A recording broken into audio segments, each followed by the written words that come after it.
Praise the lord. దేవుని నామాన మీ అందరికీ నా యొక్క హృదయపూర్వక వందనాలు తెలియచేస్తూ ఉన్నాం. దేవాది దేవునికి మహిమ కలుగును గాక. ఈ సమయంలో మీ ముందుకు ఈ రీతిగా నన్ను నడిపించినటువంటి దేవాది దేవునికి కృతజ్ఞతలు తెలియచేస్తూ ఉన్నాను. ఇంత గొప్ప అవకాశాన్ని నాకు ఇచ్చి మీ మధ్యలో నన్ను నిలువబెట్టుకున్నటువంటి ప్రభువుకే నిరంతర మహిమ కృప ఆయన నామానికి కలుగును గాక. ఈ యొక్క సమయంలో మరి అనిల్ని బట్టి నేను ప్రభువుని ఎంతగానో మొరపెడుతూ ఉన్నాను. ప్రభు చూపిన కృపను బట్టి అనిల్కు దేవుడిచ్చిన పరిచర్య లివింగ్ ఫర్ గాడ్ అనే మినిస్ట్రీస్ ద్వారా అనిల్ మరి ప్రతిదినం వాక్యాన్ని అందిస్తూ దేవుని సేవలు వాడబడుతూ ఉన్నటువంటి కుటుంబం దేవుడు అనిల్ పరిచర్యను బహుబలంగా దీవించి ఆశీర్వదించునుగాక. ఈ పరిచర్య ఇంకా అనేకులకు దీవెనకరంగా ఆశీర్వాదకరంగా నా దేవుడు ఫలభరితంగా మార్చి దీవెనకరంగా అనేకులను నడిపించటంలో ఒక గొప్ప సాధనంగా ఈ పరిచర్యను అనిల్ కుటుంబాన్ని బహుబలంగా నిలుపుకొనుగాక. దేవునికి మహిమ కలుగునుగాక. ఆమేన్. ఈ సమయంలో వాక్యంని పంచుకోవడానికి నాకిచ్చినటువంటి అవకాశాన్ని బట్టి దేవునికి కృతజ్ఞతలు తెలియజేస్తూ ప్రార్థనతో మనం ముందుకు కొనసాగుదాం. ప్రార్థించుకుందాం. పరిశుద్ధుడా, మహోన్నతుడా, నీకే స్తుతి, నీకే మహిమ, నీకే ఘనత, నీకే ప్రభావాలు చెల్లిస్తూ ఉన్నా. అయ్యా, వాక్యము ద్వారా మాతో మాట్లాడండి. నేను కాదు ప్రభా, నీ నామము, నీ ద్వారా నీ నామం మహిమపరచబడాల. మీరే నీ ప్రజలతో మాట్లాడండి. నా యొక్క నోటిని బూరగా మీరే వాడుకొని మీరే మహిమ పొంది కృప చూపించమని ప్రార్థిస్తూ ఉన్నాను. ఈ వాక్యము ద్వారా అనేక మంది హృదయాలు నీ వైపు త్రిప్పబడినట్లు నీ కృపను అనుగ్రహించి మీరే కృప చూపించి నడిపించమని యేసయ్య దివ్యమైన నామములో ప్రార్థించి అడిగి బ్రతిమలాడుకొని వేడుకొనిచున్నాము తండ్రి. ఆమేన్. ఈ సమయంలో దేవుని ప్రజలారా, అందరు బాగున్నారా? ఈ సమయంలో మనము 1 సమూయేలు గ్రంథము 7వ అధ్యాయము 12వ వచనాన్ని మనము చూసుకుందాం. 1 సమూయేలు గ్రంథము 7వ అధ్యాయము 12వ వచనము. అప్పుడు సమూయేలు ఒక రాయిని తీసి మిస్పాకును షేనుకును మధ్య దానిని నిలిపి, ఇంతవరకు యెహోవా మనకు సహాయము చేసినని చెప్పి దానికి ఎబెనెజరు అను పేరు పెట్టెను. ఆమేన్. దేవునికి మహిమ కలుగునుగాక. ఇక్కడ ఈ వచనంలో మనం చూసినట్లయితే ఇంతవరకు దేవుడు మనకు సహాయము చేసెను అని చెప్పి సమూయేలు ఒక రాయిని తీసి ఆ రాయికి ఎబెనెజరు అని పేరు పెట్టినట్లు మనము చూస్తూ ఉన్నాం. ఈ రాయి ఒక బలిపీఠంగా మనము చూస్తాం. ఇక్కడ సమూయేలు బలిపీఠాన్ని కట్టినట్లు మనము చూస్తాం. ఎందుకు సమూయేలు బలిపీఠాన్ని కట్టాడు, దానికి ఎందుకు ఎబెనెజర్ అని పేరు ఎందుకు పెట్టారు అనేది మనము ఈ ముందు చూసుకుందాం. ఎబెనెజరు అన్న మాట ఒక హిబ్రూ పదంగా మనం చూస్తూ ఉన్నాం. ఈ మాటకు సహాయపు రాయి అని అర్థం. అంటే ఇజ్రాయేలీల జీవితంలో దేవుడు చేసిన గొప్ప కార్యమును బట్టి, దేవుడిచ్చినటువంటి విజయాన్ని బట్టి సమూయేలు దేవునికి కృతజ్ఞత చెల్లిస్తూ అక్కడ బలి అర్పిస్తూ ఒక బలిపీఠాన్ని కట్టినట్లు చూస్తాం. ఆ బలిపీఠము ఎక్కడ కట్టాడు అనంటే మిస్సాకును సేనుకును మధ్య బలిపీఠంను కట్టినట్లు మనము చూస్తూ ఉన్నాం. అసలు బలిపీఠాన్ని ఎందుకు కట్టవలసి వచ్చింది అనంటే ఈ ముందు అధ్యాయాల్లో ముందుకు మనం చూస్తూ ఉన్నట్లయితే ఇజ్రాయేలీలు యుద్ధములో పరాజయం పాలైనట్లు మనము చూస్తూ ఉన్నాం. ఎబెనెజరు అన్న మాట 2 సార్లు మనం ఇక్కడ ఈ అధ్యాయంలో మనం చూస్తూ ఉంటాం.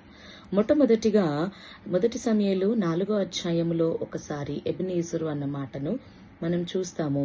రెండవసారిగా 1 సమూయేలు 7వ అధ్యాయము 12వ వచనంలో మనము ఈ మాటను చూస్తూ ఉన్నాం. ఎబెనెజరు అన్న మాట ఎంతో శక్తివంతమైనటువంటి పదము, ఎంతో బలమునిచ్చేటువంటి పదము, ఎంతో గూఢమైన అర్థము ఈ మాటలు మనకు దాగి ఉంది.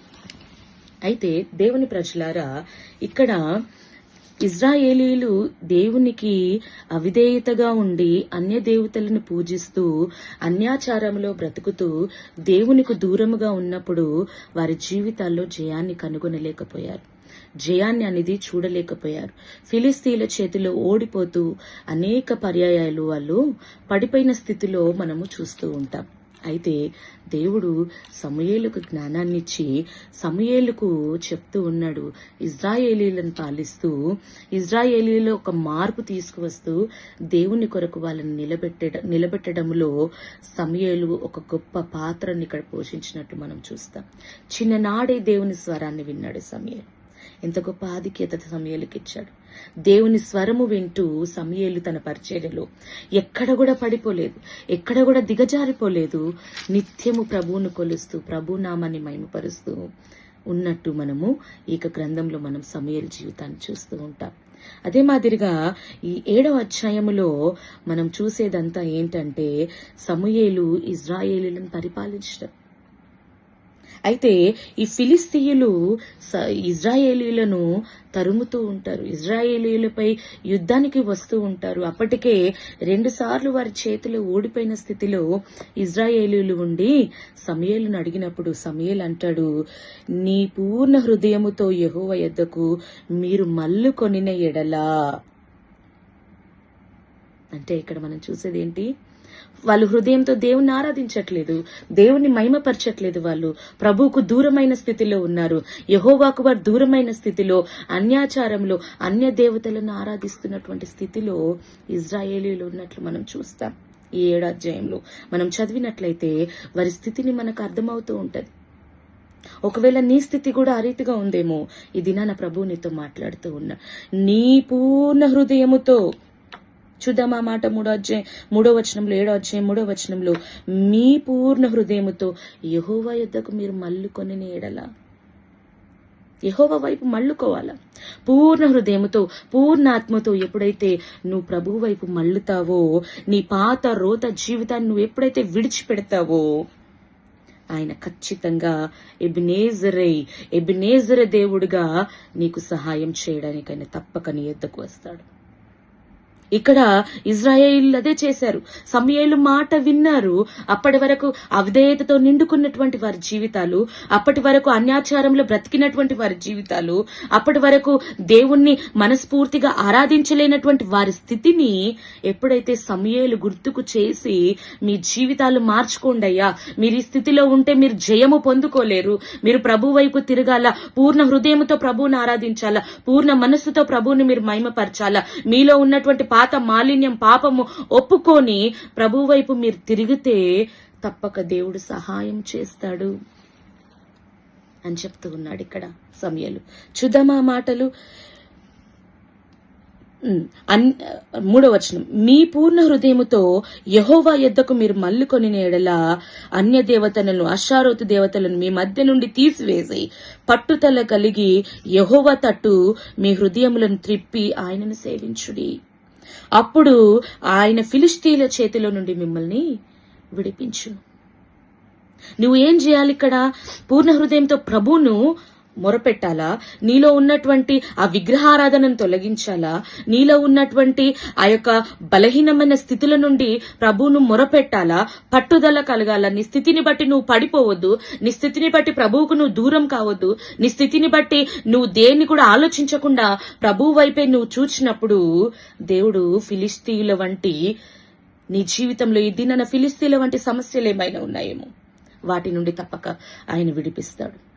ఆయన వాగ్దానం చేస్తూ ఉన్నాడు ఇక్కడ, మీరు ఈ రీతిగా ఉండండి, ఈ రీతిగా మీరు ప్రార్థన చేయండి, తప్పక ఫిలిస్తీయుల చేతిలో నుండి మిమ్మల్ని విడిపిస్తాను.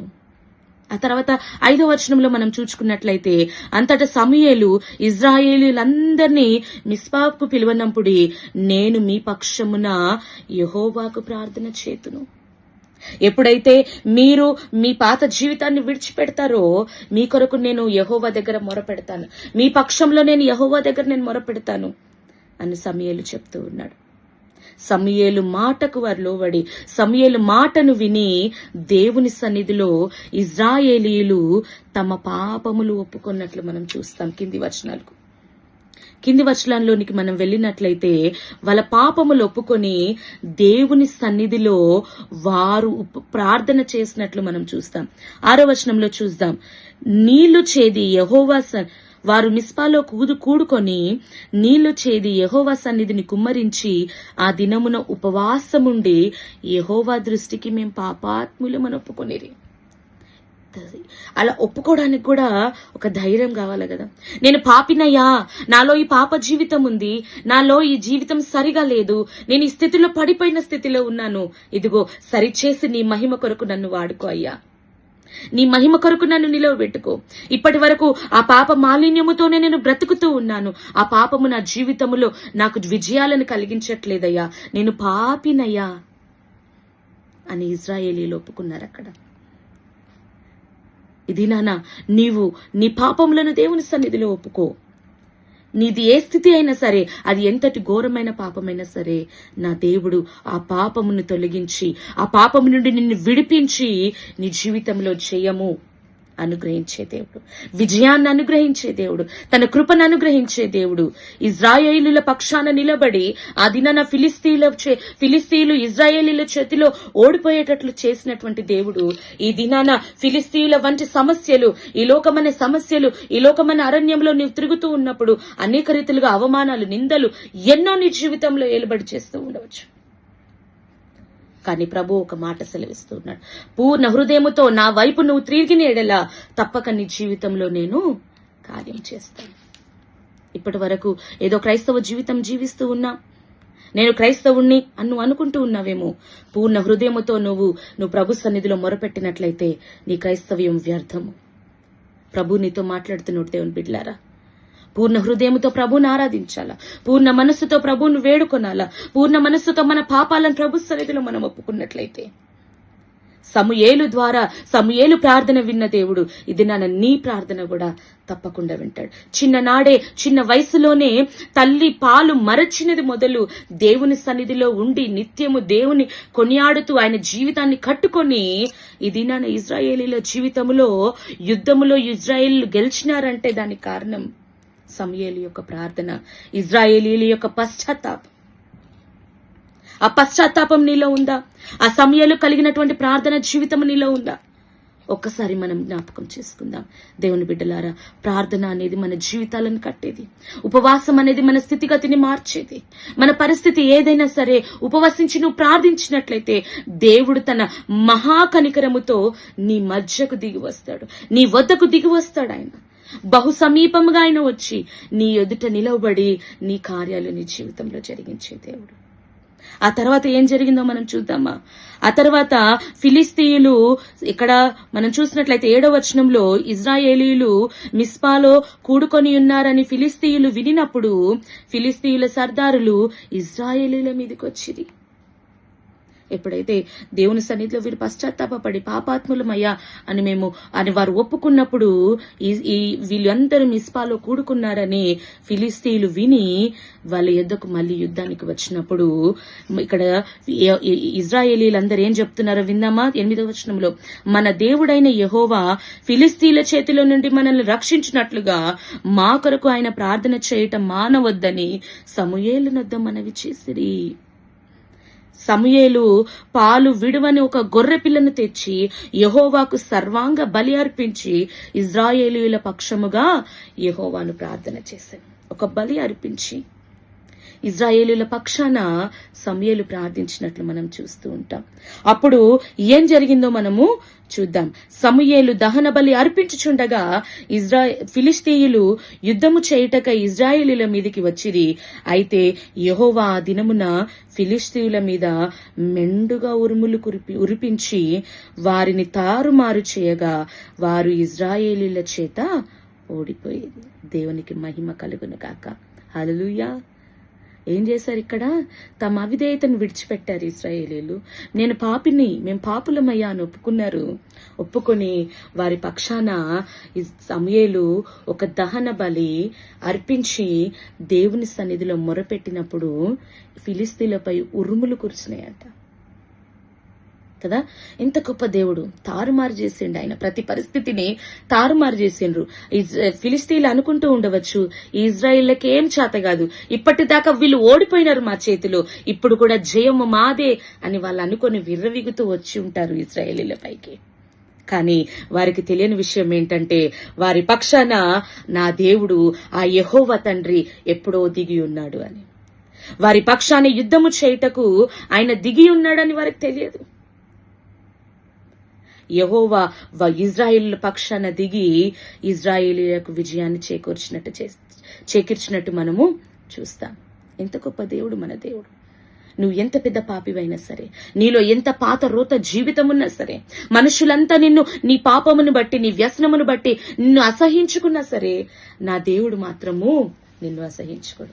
అయ్యా, నేను పాపినయ్యా, పాపములోనే నా తల్లి నన్ను గర్భము ధరించిందయ్యా, ఏ యోగ్యత లేదయ్యా, నాకు పడిపోయిన స్థితిలో నేనున్నానయ్యా అంటూ నువ్వు మొరపెడితే, పూర్ణ హృదయంతో ప్రభువును మొరపెడితే, పూర్ణ హృదయంతో ప్రభువును ఆరాధిస్తే, పూర్ణ హృదయంతో ఉపవసించి నువ్వు ప్రభు సన్నిధిలో మొరపెడితే తప్పక ఆయన కరికరించే దేవుడు. ఆయన చేసిన కార్యమును బట్టి సమూయేలు గొప్ప కార్యం చేస్తూ ఉన్నాడు. ఇక్కడ ఆయనకు ఒక బలిపీఠాన్ని కట్టించి ఒక రాయిని అక్కడ పెట్టి ఆ రాయికి ఎబెనేజరు అని పేరు పెడుతున్నాడు. సహాయపు రాయి. ఆ రాయి అక్కడ పెట్టాడు. ఆ రాయిని ఎవ్వరు కూడా కదిలించలేరు. ఇంకా ఈ దినాన ప్రభు కొరకు నువ్వు సిద్ధపరచుకో. దేవుడు సహాయము చేసేవాడిగా నీ పక్షాన దిగి వస్తాడు. సహాయపు రాయిగా నీ పక్షాన దిగి వస్తాడు. ఆయన వచ్చి నిన్ను స్థిరపరిచి ఆ బండ మీద నిన్ను నిలువబెట్టుకుంటాడు. క్రీస్తు అనే బండ మీద నిన్ను నిలువబెట్టుకొని ఈ లోకంలో ఒక మహిమగా, ఒక వెలుగుగా నిన్ను మార్చుకుంటున్నాడు. దేవుని ప్రజలారా, నువ్వు ఏ స్థితిలో ఉండి వాక్యాన్ని వింటున్నావో నాకు తెలియదు గాని, ఏ పరిస్థితిలో ఉండి దేవుని వాక్యాన్ని నువ్వు వింటున్నావో నాకు తెలియదు గాని, నీ స్థితి ఏదైనా సరే, ఇంకా నా జీవితం ఇంతే, నా జీవితంలో ఇంకా మేలు అనేదే జరగదు అని నువ్వు అనుకుంటున్నావేమో. ఒక్కసారి యోబు గ్రంథాన్ని తెరుద్దామా? యోబు గ్రంథము 8వ అధ్యాయము 7వ వచనంలో మనం చూసినట్లయితే, నీ స్థితి మొదట కొద్దిగా ఉండినను, ప్రారంభంలో నీ స్థితి కొద్దిగానే ఉండినను. నువ్వు ఏదైనా పని మొదలు పెడితే ఆ పనిలో నువ్వు అనేక రీతిలుగా ఫలితాలు చూడకపోవచ్చు. నీ కుటుంబంలో నీ ప్రార్థన చేస్తూ ఉన్నావు, నీ బిడ్డలు మారాలి అని నువ్వు ప్రార్థన చేస్తూ ఉన్నావు. నీ స్థితి ఇంకా బాగా అవ్వట్లేదేమో, నీ అప్పుల స్థితి ఇంకా బాగా అవ్వట్లేదేమో, నీ పరిస్థితి బాగా అవ్వట్లేదేమో, నీ కుటుంబంలో స్థితులు మార్చబడట్లేదేమో, నీ భర్త మారట్లేదేమో, నీ కుటుంబం మారట్లేదేమో. ఒకసారి జ్ఞాపకం చేసుకో. నువ్వు ఏ స్థితిలో, నువ్వు ప్రభు సన్నిధిలో మొరపెడుతున్న ఆ స్థితి మారదు అని నువ్వు అనుకుంటున్నావేమో. ఇది నాన్న ప్రభు నీతో మాట్లాడుతున్నాడు. ఏమంటే, నీ స్థితి మొదట కొద్దిగా ఉండినను తుదకు దేవుని యొక్క మహాకృపలో నీవు మహాభివృద్ధి పొందుతావు అని యోబు గ్రంథం 8వ అధ్యాయం 7వ వచనంలో తెలియజేస్తుంది. యోబు సర్వము కోల్పోయినాడు. సర్వము అంటే ఆయన కుటుంబము పోయింది, ఆయన ఆస్తి పోయింది, తన భార్య విడిచిపెట్టింది, తన స్నేహితులు తనను చీయని దూషించి, హింసించి, హేళన చేసి వెళ్ళిపోయినారు. అన్ని పోయినాయి. ఎక్కడ కూడా యోబు తన విశ్వాసాన్ని విడిచిపెట్టలేదు. ఇది నన్ను శ్రమల గుండా వెళ్తూ ఉన్నావేమో, ఇది నువ్వు శ్రమలనే కొలిమిలో పుటం వేయబడ్డావేమో. ప్రభు ఆజ్ఞ లేనిదే ఏ శ్రమ కూడా నీ ఇంటి కంచె, నీ జీవితం యొక్క కంచె దాటదు. ఆయన ఆజ్ఞ లేనిదే శత్రువు నిన్ను ముట్టడు. ఒకవేళ నువ్వు శ్రమలో పుట్టము వేయబడ్డావు అంటే దేవునికి నువ్వు సమీపముగా ఉన్నావని గమనించాల. నా దేవునికి నేను ఎంత సమీపంగా ఉన్నాను. అయితే నువ్వు శ్రమలో ఉన్నావు అంటే నువ్వేదో పాపివి, ఏదో పాపం చేసావని కాదు, కానీ దేవుని ఒక గొప్ప ప్రణాళికలో నువ్వు ఉన్నావు కాబట్టే నువ్వు శ్రమల కొలిమిలో పుట్టం వేయబడ్డావు. ధైర్యం విడిచిపెట్టొద్దు, అసహనంగా ఉండొద్దు, సహనం కోల్పోవద్దు. ప్రభు సన్నిధిలో మెలకువగా ఉండి పూర్ణ హృదయంతో నువ్వు ప్రభువును మొరపెట్టినట్లయితే తుదకు మహాభివృద్ధిలోనికి దేవుడు నిన్ను, నీ కుటుంబాన్ని, నీ పరిచర్యను, నీ సమస్తమును దేవుడు అభివృద్ధిలోనికి నడిపించును గాక. దేవునికి మహిమ కలుగును గాక. నమ్ముదాం దేవుని వాక్యాన్ని నమ్ముదాం, దేవుని మాటలను విందాం. అయ్యా, ఆయన చెప్తూ ఉన్నాడు ఆయన వాక్యం, అయ్యా నమ్ముట నీ వలనైతే నమ్మువానికి సమస్తము సాధ్యమే. అయ్యా, నేను నీ వైపు చూస్తూ ఉన్నానయ్యా, నీ మాటలు వింటూ ఉన్నాను, నేను నమ్ముతూ ఉన్నాను. నా దేవా, నా జీవితాన్ని నువ్వు మార్చి ఒక దినాన మహిమగా నీ కొరకు నిలవబెట్టుకుంటావు, గొప్పగా నన్ను నిలవబెట్టుకుంటావు. నా స్థితి కొంచెమైనా సరే, ఇదిగో నా దీన దశలో నేను నిన్ను మొరపెట్టినప్పుడు ఆయన చేసిన కార్యమును బట్టి సమూయేలు గొప్ప కార్యం చేస్తూ ఉన్నాడు. ఇక్కడ ఆయనకు ఒక బలిపీఠాన్ని కట్టించి ఒక రాయిని అక్కడ పెట్టి ఆ రాయికి ఎబెనేజరు అని పేరు పెడుతున్నాడు. సహాయపు రాయి. ఆ రాయి అక్కడ పెట్టాడు. ఆ రాయిని ఎవ్వరు కూడా కదిలించలేరు. ఇంకా ఇది నాన్న ప్రభు కొరకు నువ్వు సిద్ధపరచుకో. దేవుడు సహాయము చేసేవాడిగా నీ పక్షాన దిగి వస్తాడు. సహాయపు రాయిగా నీ పక్షాన దిగి వస్తాడు. ఆయన వచ్చి నిన్ను స్థిరపరిచి ఆ బండ మీద నిన్ను నిలువబెట్టుకుంటాడు. క్రీస్తు అనే బండ మీద నిన్ను నిలువబెట్టుకొని ఈ లోకంలో ఒక మహిమగా, ఒక వెలుగుగా నిన్ను మార్చుకుంటున్నాడు. దేవుని ప్రజలారా, నువ్వు ఏ స్థితిలో ఉండి ఈ వాక్యాన్ని వింటున్నావో నాకు తెలియదు గాని, ఏ పరిస్థితిలో ఉండి దేవుని వాక్యాన్ని నువ్వు వింటున్నావో నాకు తెలియదు గాని, నీ స్థితి ఏదైనా సరే ఇంకా నా జీవితం ఇంతే, నా జీవితంలో ఇంకా మేలు అనేదే జరగదు అని నువ్వు అనుకుంటున్నావేమో. ఒక్కసారి యోబు గ్రంథాన్ని తెరుద్దామా? యోబు గ్రంథము 8వ అధ్యాయము 7వ వచనంలో మనం చూసినట్లయితే, నీ స్థితి మొదట కొద్దిగా ఉండినను, ప్రారంభంలో నీ స్థితి కొద్దిగానే ఉండినను. నువ్వు ఏదైనా పని మొదలు పెడితే ఆ పనిలో నువ్వు అనేక రీతిలుగా ఫలితాలు చూడకపోవచ్చు. నీ కుటుంబంలో నీ ప్రార్థన చేస్తూ ఉన్నావు, నీ బిడ్డలు మారాలి అని నువ్వు ప్రార్థన చేస్తూ ఉన్నావు. నీ స్థితి ఇంకా బాగా అవ్వట్లేదేమో, నీ అప్పుల స్థితి ఇంకా బాగా అవ్వట్లేదేమో, నీ పరిస్థితి బాగా అవ్వట్లేదేమో, నీ కుటుంబంలో స్థితులు మార్చబడట్లేదేమో, నీ భర్త మారట్లేదేమో, నీ కుటుంబం మారట్లేదేమో. ఒకసారి జ్ఞాపకం చేసుకో. నువ్వు ఏ స్థితిలో, నువ్వు ప్రభు సన్నిధిలో మొరపెడుతున్న ఆ స్థితి మారదు అని నువ్వు అనుకుంటున్నావేమో. ఇది నాన్న ప్రభు నీతో మాట్లాడుతున్నాడు. ఏమంటే, నీ స్థితి మొదట కొద్దిగా ఉండినను తుదకు దేవుని యొక్క మహాకృపలో నీవు మహాభివృద్ధి పొందుతావు అని యోబు గ్రంథం 8వ అధ్యాయం 7వ వచనంలో తెలియజేస్తూ. యోబు సర్వము కోల్పోయినాడు. సర్వము అంటే ఆయన కుటుంబము పోయింది, ఆయన ఆస్తి పోయింది, తన భార్య విడిచిపెట్టింది, తన స్నేహితులు తనను చీయని దూషించి హింసించి హేళన చేసి వెళ్ళిపోయినారు. అన్ని పోయినాయి. ఎక్కడ కూడా యోబు తన విశ్వాసాన్ని విడిచిపెట్టలేదు. ఇది నాన్న నువ్వు శ్రమల గుండా వెళ్తూ ఉన్నావేమో, ఇది నాన్న నువ్వు శ్రమలనే కొలిమిలో పుటం వేయబడ్డావేమో. ప్రభు ఆజ్ఞ లేనిదే ఏ శ్రమ కూడా నీ ఇంటి కంచె, నీ జీవితం యొక్క కంచె దాటదు. ఆయన ఆజ్ఞ లేనిదే శత్రువు నిన్ను ముట్టడు. ఒకవేళ నువ్వు శ్రమలో పుట్టము వేయబడ్డావు అంటే దేవునికి నువ్వు సమీపముగా ఉన్నావని గమనించాల. నా దేవునికి నేను ఎంత సమీపంగా ఉన్నాను. అయితే నువ్వు శ్రమలో ఉన్నావు అంటే నువ్వేదో పాపివి, ఏదో పాపం చేసావని కాదు, కానీ దేవుని ఒక గొప్ప ప్రణాళికలో నువ్వు ఉన్నావు కాబట్టే నువ్వు శ్రమల కొలిమిలో పుట్టం వేయబడ్డావు. ధైర్యం విడిచిపెట్టొద్దు, అసహనంగా ఉండొద్దు, సహనం కోల్పోవద్దు. ప్రభు సన్నిధిలో మెలకువగా ఉండి పూర్ణ హృదయంతో నువ్వు ప్రభువును మొరపెట్టినట్లయితే తుదకు మహాభివృద్ధిలోనికి దేవుడు నిన్ను, నీ కుటుంబాన్ని, నీ పరిచర్య, నీ సమస్తమును దేవుడు అభివృద్ధిలోనికి నడిపించును గాక. దేవునికి మహిమ కలుగును గాక. నమ్ముదాం దేవుని వాక్యాన్ని నమ్ముదాం, దేవుని మాటలను విందాం. అయ్యా ఆయన చెప్తూ ఉన్నాడు, ఆయన వాక్యం, అయ్యా నమ్ముట నీ వలనైతే నమ్మువానికి సమస్తము సాధ్యమే. అయ్యా నేను నీ వైపు చూస్తూ ఉన్నానయ్యా, నీ మాటలు వింటూ ఉన్నాను, నేను నమ్ముతూ ఉన్నాను. నా దేవా, నా జీవితాన్ని నువ్వు మార్చి ఒక దినాన మహిమగా నీ కొరకు నిలవబెట్టుకుంటావు, గొప్పగా నన్ను నిలవబెట్టుకుంటావు. నా స్థితి కొంచెమైనా సరే, ఇదిగో నా దీన దశలో నేను నిన్ను మొరపెట్టినప్పుడు నా మొర విని నన్ను జ్ఞాపకము చేసుకున్న దేవుడు, నా పక్షాన నువ్వు దిగి ఉన్న దేవుడు, ఇజ్రాయేలీల పక్షాన నువ్వు దిగి ఇజ్రాయేలీలకు నువ్వు జయాన్ని చేకూర్చినటువంటి దేవుడు, ఇజ్రాయేలీలు ఫిలిస్తీన్లను ఓడించి నీకు మహిమగా నిలవబడినటువంటి స్థితిలో మనం చూసాం కదా ఇప్పటిదాకా. ఇది నీ స్థితి కూడా అంతే. ప్రభు ఖచ్చితంగా మారుస్తాడు. నీ హృదయాన్ని ఆయన వైపు తిప్పుకోవాలా, పట్టుదల కలిగి ప్రార్థన చేయాలా. చాలాసార్లు ప్రార్థన చేస్తాం, సమాధానం పొందుకున్న స్థితిలోనికి మనము వచ్చేసరికి ఇంకింతే, నేను ప్రార్థన చేస్తూ పోతూనే ఉంటా, నా జీవితంలో సమాధానం లేదు, నాకు సమాధానం రావట్లేదని నువ్వు విడిచిపెడుతూ ఉన్నావేమో. కానీ ప్రభు నీతో నువ్వు విడిచిపెట్టే ఆ సమయమే ప్రభు నీకు సమాధానం ఇచ్చే సమయం అయి ఉండొచ్చు కదా. దేవుని బిడ్డలారా, దేవుని ప్రజలారా, ఒకసారి జ్ఞాపకం చేసుకుందాం. ఎన్ని మేళ్లు దేవుడు మన జీవితంలో చేయలేదు, ఎన్ని అద్భుతాలు మన జీవితంలో ఆయన చేయలేదు. ఇంతవరకు మనం బ్రతికి ఉన్నామంటే, ఇంతవరకు ఆయన కృపనిచ్చి నడిపించాడంటే కేవలం ఆయన కృప కాదా?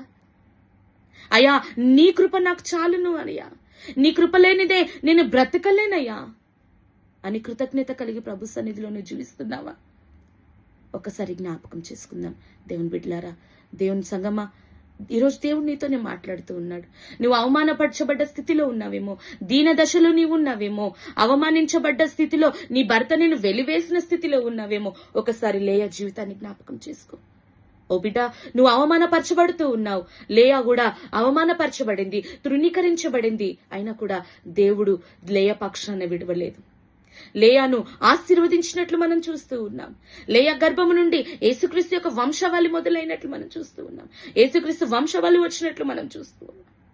ఎంతో గొప్ప ధన్యతను ఆ లేయమ్మ జీవితంలో దేవుడు మనకు అనుగ్రహిస్తాడు. చాలాసార్లు లేయాను గురించి మనం ధ్యానించుకోం, కానీ లేయా తృణీకరింపబడిన స్థితిలో చివరికి లేయాతోనే యాకోబు జీవితము నడిచినట్లు మనం చూస్తాం. తన భర్త ఆమెతోనే ఉన్నట్లు మనం చూస్తూ ఉన్నాం. దేవుని బిడ్డలారా, తృణీకరించబడిన స్థితిలో నువ్వు ఈ దినాన ఉండవచ్చు. ఈ దినాన నీ స్థితి కొద్దిగానే ఉండవచ్చు, కానీ మహాభివృద్ధిలోనికి ప్రభు నిన్ను నడిపిస్తాడు. ఈ రోజున్న స్థితి రేపు ఉండదు నీ జీవితంలో. ఈ రోజున్న స్థితి ఇంకొక సంవత్సరం తర్వాత నీ జీవితంలో ఉండదు. విశ్వాసంతో కనిపెట్టి ప్రభు సన్నిధిలో నువ్వు మొరపెట్టి ప్రార్థించినప్పుడు తప్పకుండా నా ప్రభువు నీ జీవితాన్ని మారుస్తాడు. నీ జీవితాన్ని మార్చి, నీ జీవితాన్ని అనేకులకు వెలుగుకరంగా మార్చి, అనేకులకు మాదిరికరంగా నిలవబెట్టుకునబోతూ ఉన్నాడు. ఒకసారి మత్తయి సువార్త తీద్దామా? మత్తయి సువార్త 16వ అధ్యాయము 18వ వచనంలో మనం చూసినట్లయితే, మరియు నీవు పేతురువు అంటే బండ. పేతురు అనగా ఏంటి? బండ. ఈ బండ మీద నా సంఘమును కట్టుదును అంటున్నాడు. ఏ బండ మీద? పేతురు అంటే బండ అని అర్థం. అంటే పేతురు మీద ఆయన సంఘాన్ని కడతాను అంటున్నాడు. ఈ బండ మీద నా సంఘాన్ని కట్టుదును, పాతాళ ద్వారములు దాని ఎదుట నిలువనేరవని నీతో చెప్పుచున్నాను. పరలోక రాజ్యం యొక్క తాళపు చెవులు మీకిచ్చిదను. నీవు భూలోకమందు దేని బంధించుదువో అది పరలోకమందును బంధింపబడును, భూలోకమందు దేన్ని విప్పుదువో అది పరలోకమందు విప్పబడునని అతనితో చెప్పెను. దేవునికి మహిమ కలుగును గాక. విశ్వసించి నువ్వు ప్రార్థించినట్లయితే, విశ్వసించి నువ్వు మొరపెట్టినట్లయితే, పేతురు అనే బండ మీద దేవుడు సంఘాన్ని ఏ రీతిగా అయితే కడతానని చెప్తూ ఉన్నాడు. ఈ దినాన నీ మీద కూడా అటువంటి అభిషేకము దేవుడు అనుగ్రహించబోతున్నాడు. ఈ దినాన ఈ పరిచర్య మీద, ఈ లివింగ్ ఫర్ గాడ్ మినిస్ట్రీస్ పైన కూడా దేవుడు అటువంటి అభిషేకముతో నింపబోతూ ఉన్నాడు. అటువంటి దీవెన చేత ఈ పరిచర్యను ఆశీర్వదించబోతూ ఉన్నాడు. క్రీస్తు అనే బండ మీద ఈ యొక్క పరిచర్య బహు బలముగా స్థిరపరచబడును గాక. ఈ పరిచర్యను మహాభివృద్ధిలోనికి దేవుడు తీసుకొని వచ్చును గాక. ఈ పరిచర్యను ఇంకా దినదినాభివృద్ధి చెందించును గాక. హల్లెలూయా. నిన్ను కూడా దేవుడు దీవించి ఆశీర్వదించును గాక. పేతురుతో మాట్లాడుతూ ఉన్నాడు. పేతురువి నీవు, కానీ ఆ పేతురు అన్న మాటకు బండ అని అర్థం. అంటే ఈ బండ మీద క్రీస్తు యొక్క మందిరాన్ని కడతాను అంటున్నాడు. అంతేకాకుండా పాతాళము యొక్క ద్వారములు దాని ఎదుట నిలవలేరవు. ఎప్పుడైతే ప్రభుని హృదయంలోనికి అంగీకరించి దేవుని నీ హృదయంలోనికి నువ్వు ఆహ్వానిస్తావో, ఎప్పుడైతే నీ హృదయం అంతటితో ప్రభువును మొరపెడతావో, ఎప్పుడైతే ప్రభువుకు సజీవ యాగముగా నిన్ను నీవు సమర్పించుకుంటావో, దేవుడు నీ జీవితముని స్థిరపరుస్తాడు. స్థిరపరిచి బలపరిచి ఆశీర్వదిస్తాడు. అనేకులకు దీవెనకరంగా మార్చి పాతాళ లోకపు ద్వారములు నీ ఎదుట నిలవకుండా చేస్తాడు. ఆమెన్. దేవునికి మహిమ కలుగునగా. ఆయన నిలవనీయడు. ఎవరు ఏ కుయుక్తితో ఏ పన్నాగము పని నిన్ను పడద్రోయాలని ప్రయత్నాలు చేసినా దేవుని యొక్క మహాకృప నీ మీదికి వచ్చి ఉన్నప్పుడు, ఏది కూడా నీ ఎదుట నిలవనేరదు. ఏ పరిస్థితి కూడా నీ ఎదుట నిలవనేరదు. నువ్వు మోకరించి ఉపసించి ప్రార్థించినప్పుడు తప్పకుండా ఆ విషయంలో, ఆ స్థితిలో దేవుడు నీకు విజయాన్ని చేకూర్చే దేవుడు. తన మహిమతో నిన్ను నింపే దేవుడు, తన కార్యముల చేత నిన్ను నింపే దేవుడు, అద్భుతాలు చేసే దేవుడు, నీ ద్వారా అనేకులను ఆశీర్వదించే దేవుడు, నీ ద్వారా అనేకులను తన మహిమ కొరకు నిలవబెట్టుకునే దేవుడు నీవు నేను నమ్ముకున్నటువంటి నా దేవుడు, నా యేసయ్య. నమ్మి విశ్వసించి ప్రభువును మొరపెట్టు, పరలోక రాజ్యం యొక్క తాళపు చెవులను ఆయన నీకు అనుగ్రహిస్తాడు. నీవు భూలోకంలో ఏది బంధించదవో అది పరలోకంలో కూడా బంధింపబడును. ఏదైతే విప్పబడునో అది కూడా భూలోకంలో ఏదైతే విప్పుతావో అది పరలోకంలో విప్పబడును. ఆమేన్. నువ్వు ఏది బంధించి ప్రభు పేరట నువ్వు మొరపెట్టి ప్రార్థన చేస్తావో, సమూయేలు ప్రార్థన విన్నాడు కదా దేవుడు. అయ్యా, ఈ ప్రజలు పాపాత్ములై నీ సన్నిధిలో వారి పాపాలను ఒప్పుకుంటున్నారయ్యా. ఇదిగో వారి పాపముల పక్షంలో నేను ఒక బలిని అర్పిస్తూ ఉన్నాను. ఇది నన్ను నువ్వు ఏ బలి అర్పించని అక్కర్లేదు. నీ హృదయం అనే అర్పణ చేత, నీ హృదయం అనే విరిగి నలిగిన మనస్సుతో నువ్వు ప్రభువుని ఎప్పుడైతే నువ్వు మొరపెడతావో దేవుడు ఖచ్చితంగా నీ అర్పణను అంగీకరించి పరలోకపు తాళపు చెవులను ఖచ్చితంగా మీకు అనుగ్రహిస్తాడు. నమ్మిన వారందరం ఆమేన్ చెప్తామా? ఆమేన్. హల్లెలూయా. దేవునికి మహిమ కలుగును గాక. ఆ పరిశుద్ధాత్మ దేవుడు అటువంటి దీవెనలో, అటువంటి ఆశీర్వాదము చేత నిన్ను నన్ను దీవించును గాక. నిన్ను నన్ను ఆయన ఘనపరిచి ఆయన సేవ కొరకు నిలబెట్టుకును గాక. నీ పరిస్థితి ప్రభుకు అవసరం లేదు. నీ పరిస్థితి ఏదైనా సరే ప్రభు దాన్ని లక్ష్యము చేయడు. నీ స్థితి ఏదైనా ప్రభు దాన్ని లక్ష్యం చేయడు. కానీ నువ్వు ఎంత పాపివైనా ప్రభు దాన్ని లక్ష్యం చేయడు. నువ్వు అయ్యా అని ఆయనను మొరపెట్టినప్పుడు ఆయన కనికరముతో నీ కొరకు దిగి వచ్చే దేవుడు. ఆయన కనికరముతో నీ కొరకు దిగి వచ్చే దేవుడు, నీ పక్షాన దిగి వచ్చే దేవుడు, నీ ప్రార్థన విని నీకు సమాధానం ఇచ్చే దేవుడు. కీర్తనలు 136 అధ్యాయము 23వ వచనంలో మనం చూసినట్లయితే, మనము దీన దశలోనున్నప్పుడు ఆయన మనల్ని జ్ఞాపకం చేసుకుంటాడు. నీ దీన దశలో ఆయన ఖచ్చితంగా నిన్ను జ్ఞాపకం చేసుకుంటాడు. ఆయన నీ దీన దశను ఆయన జ్ఞాపకము చేసుకొని ఆయన కృప నిరంతరం ఉండును గాక. సాధ్యమైతే ఈ వచనాన్ని ప్రతి దినము నువ్వు అలవాటు చేసుకుని మొరపెట్టు. ఈ వచనాన్ని ఎత్తిపట్టి, అయ్యా దీన దశలో నేనున్నప్పుడు, దీన దశలో నుండి నేను నిన్ను మొరపెడుతూ ఉన్నాను. అయ్యా నీవు నన్ను జ్ఞాపకము చేసుకో, నీ కృప కొరకు నన్ను నిలబెట్టుకో. నీ కృప నిరంతరం ఉండును గాక.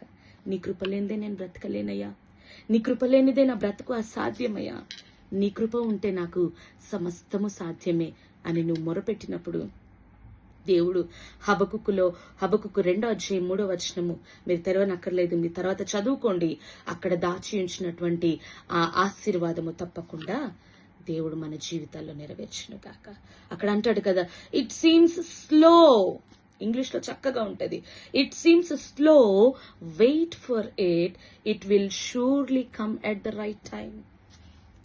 అది ఆలస్యంగా అనిపిస్తూ ఉండవచ్చు. ఇప్పుడు ఆ దర్శన కాలము వచ్చి చాలా రోజులైంది, అది నెరవేర్చబడట్లేదు, నా స్థితి మార్చబడట్లేదు అని నీవు అనుకుంటూ ఉన్నావేమో.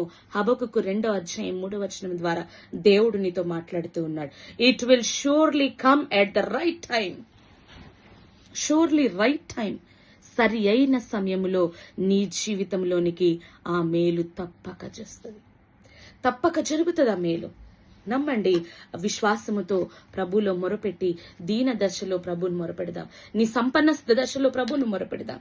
సంపన్న స్థితిలో నేనున్నాను, ప్రభు నాకు అక్కర్లేదని అనుకుని దూరంగా పారిపోతే ఇంకా నువ్వే, నేను చెప్పను దాన్ని అవుతుందండి, కానీ ఇక నీవే జ్ఞాపకం చేసుకుని నీ స్థితి ఏమైపోతుంది. నువ్వు ఏ స్థితిలో ఉన్నా, దీన స్థితిలో ఉన్నా సరే, సంపన్న స్థితిలో ఉన్నా సరే, ప్రభువును మహిమపరచడం మాత్రం మరవద్దు, ప్రభువును ఆరాధించడం మాత్రం మరవవద్దు, ప్రభువును ఘనపరచడం మాత్రం మరవవద్దు. ఆయన మహాభివృద్ధిలోనికి నిన్ను నడిపిస్తాడు. మరవక నిత్యము ఎడతగక ఆయన సన్నిధిలో నువ్వు ప్రార్థన చేసినప్పుడు ఖచ్చితంగా మహా అభివృద్ధిలోనికి నజరేయుడైన నా దేవుడు నిన్ను నన్ను నడిపించునుగాక. బండ మీద, నీ హృదయం అనే బండ మీద ఆయన సంఘం కట్టబడాలా. ఆయన కొరకు నువ్వు నిలబడాలా స్థిరంగా. ఆయన కొరకు నువ్వు బలంగా నిలవబడాలా. ఆయన పరిచర్య కొరకు ఎక్కడ కూడా కదల్చబడకుండా నువ్వు నిలబడ్డప్పుడు దేవుడు తన కృపను మీకు అనుగ్రహిస్తాడు. ధైర్యముగా ప్రభు కొరకు మనం నిలబడ్డప్పుడు పరలోకపు తాళపు చెవులను నా దేవుడు అనుగ్రహిస్తానంటున్నాడు. భూలోకంలో నువ్వు ఏది బంధించినా ఆయన పేరట అది పరలోకంలో బంధిస్తానంటున్నాడు. భూలోకంలో ఏది నువ్వు విప్పినా పరలోకంలో అది విప్పుతానని దేవుని వాక్యం సెలవిస్తుంది. ఏ స్థితి అయినా సరే నువ్వు విశ్వాసముతో ప్రభువును మొరపెట్టినైతే సమస్తమును సాధ్యపరిచిన యేసయ్య నీకు నాకు ముందు నిలవబడి ఉన్నాడు. ఒక ధ్వజముగా ఆయన నిలవబడి ఉన్నాడు. ఒక స్తుతి గోత్రపు సింహముగా ఆయన మన మధ్యలో ఉన్నాడు. కనుక ఎక్కడ కూడా ధైర్యము చెడకు, ఎక్కడ కూడా విశ్వాసము సల్లగలివ్వకు, ఎక్కడ కూడా భయపడకు, ఎక్కడ కూడా జడియక నిత్యము విడవక నా ప్రభు సన్నిధిలో నా యేసయ్య పాదాలు పట్టుకొని మనం మొరపెట్టినట్లయితే ఇజ్రాయేలుల పక్షాన దిగినటువంటి దేవుడు, ఇజ్రాయేలులకు విజయాన్ని చేకూర్చినటువంటి దేవుడు నా జీవితంలో కూడా విజయాన్ని తప్పక అనుగ్రహిస్తాడు. మన పక్షములో తప్పక ఆయన దిగి తన కార్యములను మన ఎడల సఫలపరుస్తాడు. కనుక విశ్వాసంలో సన్నగిలొద్దు. ప్రభువును మొరపెట్టుటలో, ప్రభువును ఆరాధించుటలో, ప్రభువును మహిమపరచుటలో, ఆయనను ప్రార్థించుటలో, ఆయన వాక్యము ధ్యానించుటలో నీ సమయాన్ని, నీ హృదయాన్ని పూర్ణంగా ఆయనకు అర్పించినట్లయితే ప్రభు యొక్క కార్యాలు తప్పక మనము అందరము చూస్తాం. దేవుడు ఈ వాక్యాన్ని మన మేళ్ల నిమిత్తము దీవించి ఆశీర్వదించునుగాక. దేవునికి మహిమ కలుగునుగాక. ప్రార్థించుకుందామా? పరిశుద్ధుడా, మహోన్నతుడా, జీవం గల నా తండ్రి, నీకు వందనాలు చెల్లిస్తూ ఉన్నాం. ఆకాశమందు ఆసీనుడా, మహోన్నతుడా, జీవం గల మా తండ్రి, నీ కృప కొరకు వందనాలయ్యా. ఇజ్రాయేలీల పక్షాన నువ్వు దిగినటువంటి దేవుడు, ఇజ్రాయేలు పక్షాన నువ్వు యుద్ధం చేసినటువంటి దేవుడు, నీ ప్రజలకు విజయాన్ని ఇచ్చినటువంటి దేవుడు. ఈ దినాన మా స్థితి ఏదైనా సరే, మా పరిస్థితులు ఏదైనా సరే మాకు విజయాన్ని చేకూర్చి నీకు మహిమగా మమ్మల్ని నిలవబెట్టుకునండి ప్రభా. నీకు మహిమగా మమ్మల్ని మార్చండి నాయన. ఈ వాక్యాన్ని ఇంతవరకు వినుచున్నటువంటి ప్రతి బిడ్డని నీ కృపలో జ్ఞాపకం చేసుకో అయ్యా. వినుచున్న వారికి నీ నెమ్మది, నీ సహాయమును దయచేయండి. ఇప్పటి వరకు మా పరిస్థితి ఇంతే, ఇంకా మా పరిస్థితిలో మాకు జయము కలగదు, మేము ఇంకా విడిపించబడలేని స్థితిలో ఉన్నామని నీ బిడ్డలు బాధపడుతూ ఉన్నారేమో. ఎవరు అట్టి పరిస్థితిలో ఉన్నారో యేసుక్రీస్తు మహిమలో ప్రతి పరిస్థితి నీకు మహిమకరంగా మార్చబడును గాక. ప్రతి పరిస్థితి నీకు మహిమకరంగా మార్చబడి ప్రతి కుటుంబము, ప్రతి జీవి కోరిక నీ సన్నిధిలో అయ్యా నువ్వు విన్నందుకు నీకు వందనాలు చెల్లిస్తూ ఉన్నాం. ప్రతి ఒక్కరి ఆశలను మీరు తీర్చి నెరవేరుస్తున్నందుకు నీకు వందనాలయ్యా. నువ్వు బాగు చేసే దేవుడు, స్థిరపరిచే దేవుడు, జయాన్నిచ్చే దేవుడు, అవమానాన్ని తొలగించే దేవుడు ప్రభా. సకల ఆశీర్వాదాలు నీ అందు గుప్తంలో ఉన్నాయి మా ప్రభా. నీకు అసాధ్యమైందంటూ ఏది లేదు. విన్న వాక్యాన్ని మా హృదయాల్లో నెమరు వేసుకుంటూ సమూయేలు వలె, నాయన యోబు వలె, లేయా వలె నీ సన్నిధిలో మేము నిత్యము మొరపెడుతూ నీ కొరకు బ్రతికే జీవితాలు మాకు ఇవ్వండి అయ్యా. విజయం అనే బాటలో మమ్మల్ని నడిపించండి నా తండ్రి. నీకు వందనాలు. మరి సమయంలో అనిల్ని బట్టి నీకు వందనాలు ప్రభా.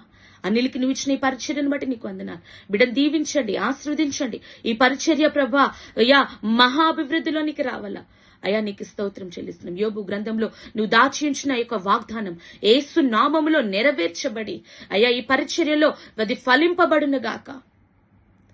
స్థితి కొద్దిగానే ఉండవచ్చును, తుదకు ఈ పరిచర్య మహాభివృద్ధిలోనికి వచ్చి అనేకులకు దీవెనకరంగా, అనేకులకు ఆశీర్వాదకరంగా నీ సన్నిధిలో గొప్పగా ఈ కుటుంబము అనిల్ వాడబడినట్లు నీ కృప చేత నింపండి, నీ దీవెనల చేత నింపండి. మీరు ఆశీర్వదించండి, నీ కృపను అనుగ్రహించమని ప్రార్థిస్తూ అయ్యా మరి మాకింత గొప్ప అవకాశాన్ని మీరు ఇచ్చారు. అందుని బట్టి నీకు వందనాలు. వాక్యంలో ఇంతవరకు నువ్వు నడిపించావు తండ్రి. నీకే మహిమ కలుగును గాక అయ్యా. ఏదైనా నేను ఆయాసకరంగా మాట్లాడినట్లయితే దయతో క్షమించి, ఇంకా నీ మహిమ కొరకు నన్ను నీ సేవలో బహుబలంగా వాడుకొని నీ కృప కొరకు మమ్మల్ని నిలువబెట్టుకొనుమని మీకే సమస్త మహిమ, ఘనత, ప్రభావములు చెల్లిస్తూ యేసయ్యా నీ పరిశుద్ధ నామాన్ని హెచ్చిస్తూ మీ నామాన్ని గడపరుస్తూ నీ నామం హెచ్చింపబడాల ప్రభా. మేము తగ్గించబడాలి. నీకు మాత్రమే యుగ యుగాలు మహిమ, ఘనత, ప్రభావాలు చెల్లిస్తూ యేసయ్య దివ్యమైన నామములో ప్రతి కుటుంబము మార్చబడి, ప్రతి కుటుంబము నీ వైపు త్రిప్పబడి, ప్రతి కుటుంబము అయా నీ కొరకు జీవించి అనేక మేళ్లు ప్రతి కుటుంబంలో మీరు జరిగించమని నీకే మహిమ, ఘనత, ప్రభావాలు చెల్లిస్తూ యేసయ్య దివ్యమైన నామములో ప్రార్థించి అడిగి బ్రతిమలాడుకొని వేడుకొనుచున్నాము తండ్రి. ఆమెన్. Praise the Lord. దేవుడు మిమ్మల్ని, మీ కుటుంబాలను దీవించి ఆశీర్వదించును గాక. ఈ అవకాశం ఇచ్చిన అనిల్కి దేవుని నామంలో వందనాలు తెలియజేస్తున్నాను. Praise the Lord. Thank you so much. May God bless you all.